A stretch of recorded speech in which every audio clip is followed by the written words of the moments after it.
A 9-year-old Chicago girl was riding a scooter outside her home when she was shot, and police arrested a man who reportedly complained about noise in the neighborhood.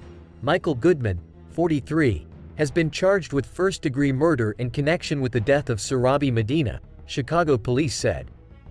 Goodman lives on the same street as the girl in the Portage Park neighborhood where the shooting occurred shortly before 10 p.m. on August 5.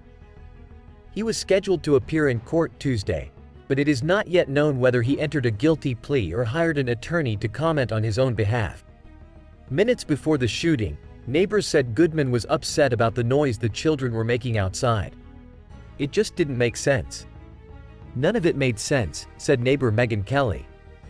"Everybody in the neighborhood was just telling him it was just kids having fun, playing, don't disturb them." According to police, that's when Goodman approached a group of people on the sidewalk and shot the girl in the head. Sarabi's father lunged at him, but during the scuffle, the gun discharged and the bullet hit Goodman in the face.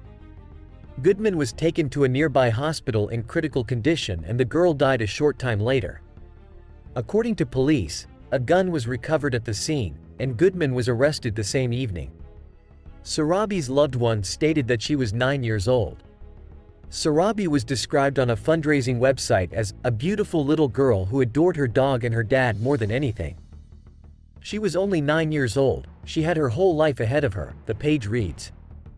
Those close to the girl, who knew her nicknamed BB, said she was looking forward to going to 4th grade in the fall.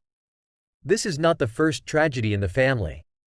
Sarabi's mother, 29-year-old Blanca Miranda, was killed by a firearm 5 years ago.